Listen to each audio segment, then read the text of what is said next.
podcast. Great to have you as part of this. This is where we get to answer your questions that you send through each and every week. You can either drop them in the comments on YouTube, you can hit us up on social media, or Scully, if people want to get their questions answered first, and guaranteed that we'll answer their question on Patreon. Become a patron, backchatpodcast.com.au. Just click on Patreon. It is at the top of the page. $10 a month will get you early access on everything, free, ad-free content, discounts on all our sponsors, free stuff like tickets to the rugby this weekend, which will be going in there a little bit later on today, I would say, if the Rugby Australia send it through to me.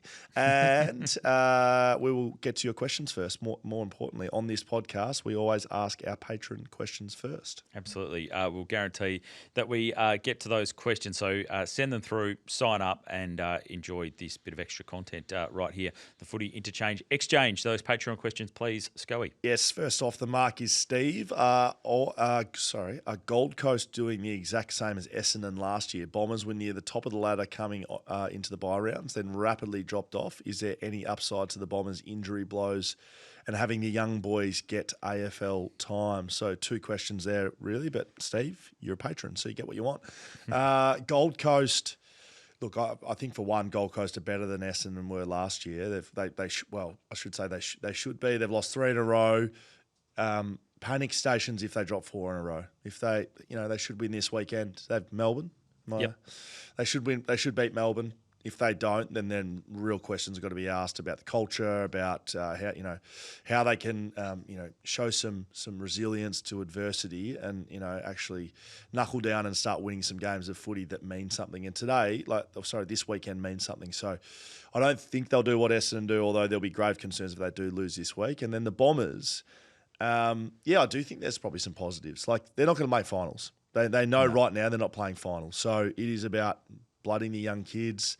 I didn't hate what I saw from the young fella Vicentini. I thought he had a real crack. Yeah, he's big, he's tall. Like that's a ruckman that in 2-3 years' time you're going to be able to put something into. So you don't want to start exposing these kids before you have to. But clearly Goldie couldn't get up. I mean, he's 50 years old and he's still playing and coaching the side at the same time. I like what I saw from him. I like some of the younger players. Clearly, Caddy's copped a lot of feedback about his potential, but I think they've got enough there to really like. I've enjoyed Clark come into the side. I enjoyed Johnson. I enjoy the father-son. There's probably Pryor, Jackson Pryor. Who came down from Brisbane. Yep. I think there's definitely some upside to that happening, because I don't think I had the Bombers playing finals this year anyway. So at best they could have. At best, perhaps, but if if you're not going to make finals, it's better to actually finish further down than finishing 9th and 10th. So to then get games into those younger kids, it's probably some sort of silver lining. They would be expecting and hoping that this group of players playing right now is their core. And players will come and go from that, but they would expect that there's a core of players right here that's in their next premiership. That's what every side's doing, especially when they've got young sides. Second one from Patreon, H's Hero says, "Hey boys, love the podcast. With the inevitable introduction of the Southwest Stingers, aka Paps's Paparazzis, to the AFL, would it be worth getting them into the waffle first? Surely they can be sponsored by the local airline to get to Jandakot once a fortnight." I like the thinking. Who was that one from again? H. I like the thinking outside the box. I don't think there's much difference. Is there driving to the airport, then flying to Jandakot, then getting a bus, as opposed to just jumping 2 hours on the highway? That's a good point. Driving up. So I don't know if they'll need the flights up and down, but you bring them into the waffle, absolutely. Get it going. Southwest team. Is there 9 right now? Bring it in. 10 would make more. Is Yeah. it the 9 waffle sides right now? Bring it straight through. Yeah, okay. And get that base going and get the supporter group going. And You then can be the mascot. bring them in. I'll be there, absolutely. No, the mascot. Yeah, I'll there. put the thing on. Ready to go. What would like if it's the Stingers? I don't know about the Stingers. Stingray? They've talked about the Pelicans. The Sharks is the obvious one. Right. Maybe not great for the tourism campaign, but Especially, it's not funny at all, but no, it's especially not at when all. something happens. That's what I mean. So maybe the Sharks isn't the best one. Yeah, but that's like saying the Bombers. Like, it's probably not politically overly, popular right now, given what's happening in other countries. Very true. I do like the thought, though. Bring it in early in the waffle and build up that supporter base well and truly. Brilliant. I've got one here from Jackson Taylor. We were talking a lot about the bye rounds and fixturing and all that sort of thing. Jackson says, with the fixturing talk, once the 20th licence comes in, which might be the South West team, thoughts on playing everyone once but then bringing back a proper pre-season cup so the broadcast rights holders don't lose anything? I don't hate the pre-season as much as everyone either, and I don't hate that idea, Jackson. If you extend it from, 1 week right now? One plus a fixture over 2 practice weeks. match or whatever. Yep. Extend it out, play a grand final, get the Ansett Cup back, get Carlton celebrating like they've bloody won the whole thing, and then No, I can't agree with you on that one. I'm trying to be positive. I actually think scrap the pre-season and have more rounds. Have you noticed I've been like a lot more positive about lots of things recently? No, because off the main body of the first thing, you shut down the two things I threw at you. Yeah, but I pumped up West Coast lists, and I actually, the more I see and hear things about Andrew McQualter, I am very much becoming a McQualter man. Yep. So maybe it's just West Coast I'm becoming more positive about. Possibly.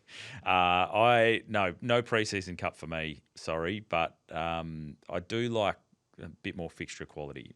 So is there a balance there? Could we bring it back to, everyone plays each other once and then you've got one other rivalry matchup where you play two derbies, your two showdowns and all that type of thing.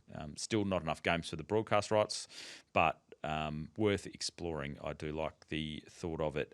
Maybe just bring more teams in. Divisions. So bring it up. Divisions would help. And go from there. Why don't you put divisions in? You play everyone and then everyone in division, and then somehow we work out a division ranking system of some description to do with draft picks or something. I don't know. Jaden Joyce, nice name, says the old school split round was always the best way to sort the bye.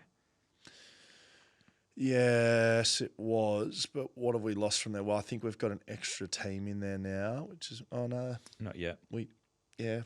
Just about how many games you want. Yes. So do you want, I guess back when we did the actual split game, it was 4 and 4, wasn't it? Now it'd be 4 and 5, but They used to bloody have 22 rounds of footy. Now there's like 29 plus finals. It just keeps going. Correct. Aaron says bye rounds over 2 weeks. In those 2 weeks, then you play the under-16, under-18 state games, play the Waffle v Sample or VFL state matches, and then play a EJ Whitten tribute Legends match. Now, that is something I would be interested in. Now, you're not going to get 50,000 people to go and watch under-16 and under-18 games, but I felt like when I was around getting drafted, there was probably more attention back then to the junior sides. And I think with the way the drafts are going and more players being available and more movement, I think we could see a little bit more interest in definitely development sides like the 16s and 18 state sides or, waffle sides. I don't hate that idea at all. I think you could highlight it more if you made it a little bit of a footy festival and played the under-18s game into a state waffle game. Play like all-star teams from like 2 all-star teams from the state leagues, and you kind of got the best of the best in the state leagues, and you kind of, people would then watch, especially, you need a ruckman. All right, let's see who these 2 ruckmen are. And so just before the mid-season draft. The other thing to do it with the buys, and there's quite a bit of people saying about the buys, is that's where you have a gap in the middle of the season and put your mid-season trade period. So everyone has a week off, and you do your mid-season trade period then. All right. I like that too. As well. See, I'm positive today. I don't know how many trades will actually get done, but we could have a bit of a week off and a bit of time. And we just make things up like we do at the end of the year. Go, why not? Just keep talking about it.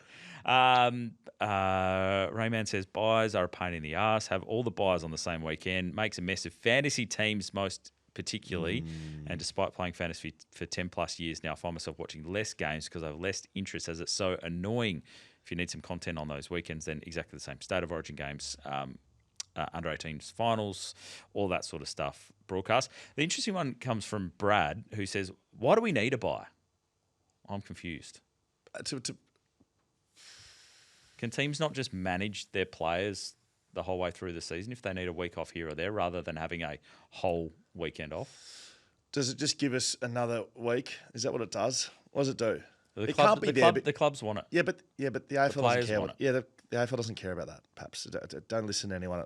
They don't care about that. Mate, they don't care what the players and clubs want. That's why they're putting new communities together and making things up. The bloody competition community. They don't care. They're like, this is what we're doing because this is where the money's at, and then get in line, everyone. That's how it works. Right, so if we had the money for it, played State of Origin in the middle of the season, and those star players all play State of Origin, and we get rid of a bye round for well, we have a bye round for the clubs because we play State of Origin instead. But those players that play in Origin then get to have a week off somewhere around that to be managed through. Yeah, that could be managed through. I mean, back on the prize money, just so we know, like it can't be $1 million split in half and Victoria gets 500 and West Australian gets 500. It needs to be like, you can have like 20 grand to play, but if you win, you get 150 grand each or 100 grand each. Like there needs to be significant competitive, to win, you get a lot more money. Because otherwise they'll just go, yeah, I'll play and then just jog around. To make it work. Yes. Dan Starler says, as I watch my Lions limp to their bye in round 14 because they missed the early one at the beginning of the year due to a cyclone, she'd love to see opening round ditched and 2 weeks of bye rounds instead. I've always wondered about interstate teams and what they do in terms of a home base when they're in Melbourne. Considering they spend so much time down there, I could certainly see the benefit of them having a home away from home, like we've discussed about Waverley. But you don't think that's a good idea, Scully, to have a home away from home that is based there? Why do you think that it would be of benefit? Like, give me what you think would be humans positives. are creatures of habit. Yeah, but they have habits. They've already got that. And if you go back to the same place, you know where you're going. Yeah, but what And, changes than what already exists? Wouldn't the facilities be better there? So what does that do? Which doesn't that give you a competitive advantage if you've got a better rehab facility in the ice baths and but how much gyms better and can it all get, that mate? sort of stuff? Like you don't ice bin for 24 hours a day. It's like a 10-minute process. So get in a buddy, just put some ice in a bin. Like, Yeah. we're being a bit precious if you think that that's a competitive advantage. They have the same hotel. You get the creature of habit. You're just in the hotel room. You're still going to stay in the hotel, or you're telling me there's going to be a hotel in this thing too. They should put a hotel in the thing. So you get to sleep where you train. Why not? Well, Is that better or worse? Well, then we complain You tell about not enough work-life balance. I don't know. Maybe I don't think you'd sleep there because you'd have other people using the facility at the same time. But I don't know. Would you're telling me it wouldn't? No. But would it for some players? Like you're a bit of a different cat. Not really. That wouldn't. You don't seem put out by that type of thing. No. Whereas some players are very routine driven. Precious. There we go. So players are precious. Routine driven, calculated and structured, precious. Lux says, if West Coast give Oscar Allen a huge deal, given his injury record, it would be pure negligence, says Lux. I'm a fan of Oscar Allen, but at what cost? We must learn from the mistakes of Nick, Nat, Yo and Co and make an offer which is fair with extension clauses. $800,000 gets you first round compensation and above. If that's what Brisbane offer, he will go to Brisbane or Hawthorn or anyone else. If it's under that, West Coast will pay that. If you're not paying your captain more than 800 grand a year, like if you can get your captain on 750 grand a year, you're signing Oscar Allen. If you can sign Oscar Allen for 5 years at 750, I don't think that's negligence because he's your captain. Yep. That's my view. Yep. Nevin Clark says, sorry, Scully, but Collingwood playing 6 away games. I believe the Vic side shouldn't be allowed to train on Optus and be made to fly like we do. Bring in some rules that actually has fatigue waiting for the Vic sides. I agree with that. There shouldn't be a side, and I don't think many of them do, by the way. I think some of them don't get access to Optus Stadium because not even the Western Australian sides get access every week. They should just blanket ban Optus Stadium for training because that's what they do at the MCG. Only time I've ever trained on there is before a final. Yep. Anytime during the year you do not get access, they should do that. Optus Stadium, we should get in touch and say time to start sticking it right up the Vics. Yep. Don't give any advantage there. Reading the game says, West Coast, should they trade for a ruckman? If so, who? So I was just reading the one above that. I'm going to get to that I'd like one. you to answer that. I'm going to get to that one. Can you ask me that question again? West, I was listening. I'm asking the questions. You I don't know, read them but out. I'm not listening. I need to listen for you. Reading the game says, this is a two-part question. First part being, West Coast, should they trade for a ruckman? If so, who? If they do, Darcy Cameron, but I don't think they should. Yeah, I think he's the one that could come in and be good for them. Sean Darcy, if he was available. Sure, he'd be great. Yeah, but I don't think they should. Second part to the question is, which player do the Eagles choose between Erasmus at Freo and Angus Sheldrick at Sydney? Both? Yep. Can you do both? Is that the old El Paso ad? Look, yeah. Yes, could do both. I know that is. Look, I just haven't seen enough of Sheldrick, but the times I have seen him, have been impressed. I've also been impressed with Neil Erasmus at waffle level. He hasn't played enough AFL. I think, mate, from what I've seen of this year, he's much improved, which is no surprise. He's either the sub or gets subbed too often. He's played more full games this year than he has in the past. I like Erasmus. I will say that, and I think I'd choose him. And last part from reading the game says, how concerning are their key defensive stocks at West Coast? I mean, Harry Edwards looks like he's improved this year. They'd love Rhett Bazzo to sort of keep developing. He's played some good games in the Waffle in the last month. I like Sandy Brock. I've sort of always rated him. I thought when I played with him in the Waffle in Peel 4 years ago that he could play AFL footy, and I think he can. No, McGovern clearly is a big loss, probably their best player, but it's not panic stations, but they probably, I also like the look and size of Joe Shanahan, which we've yet to see at AFL level. Expect him, if he is fit, to potentially get a debut in the next Yes. little while. You would think, certainly before the end of the season. This one is not a question, it is purely a statement. Perfect. It says, I bet Scully's fantasy team is just a bunch of dead shit defenders, dual position defenders, and Bailey Williams because he rates that scrub. Ha ha.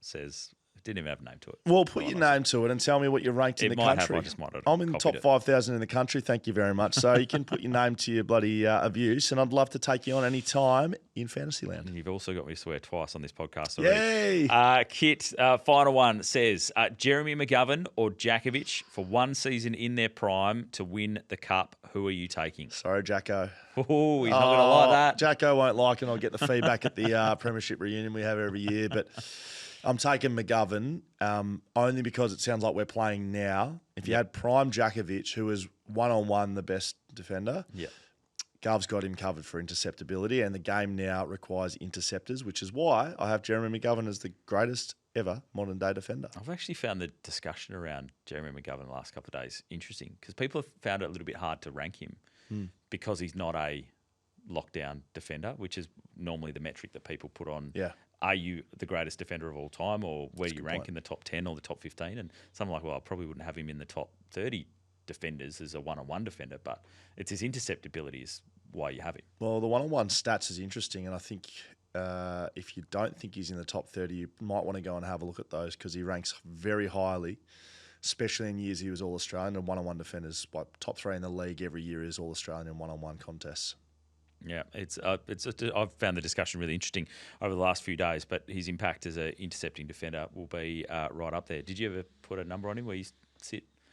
People get reflective in these times. Top 10 all-time West Coast, top 5 all-time West Coast. Yeah, see, that's the thing. I say Monday defender number 1, but what about Eagles player? Yeah, I mean, who's up there? Cox, Jakovic. Yep, Judd, he's just got a slight asterisk. Well, he's got a fair asterisk. He left. Yep. So that, and Juddy knows that. That doesn't mean he's not a good player. But like Sam Mitchell played a year at West Coast. Yeah. Does that mean he should be ranked? No, you wouldn't rank him, would you? No. So I have Judd in the same conversation. Whereas Cousins, there his whole career, highly ranked. Daniel Kerr's right up there for me. Like Kennedy, Shuey, all those. Josh Kennedy, Shuey, Hearn, depends where you're ranking. You want me to say a number? Jeremy McGovern come back next is week. number. No, I'll give you a number. I'm not a fence sitter. 6. I don't know who the top 5 that's is. the issue. We don't know who the top 5 is. I didn't say Peter Matera. Yeah, there, exactly. So there's quite a few. We might get Scully just to knuckle down on that for next week. Brilliant stuff. This has been the Footy Interchange Exchange. Become a patron. Sign up. We'll definitely answer your questions each and every week. But great to have your company. Footy Interchange will be back next week. Great job, Paps. Good work, Scully.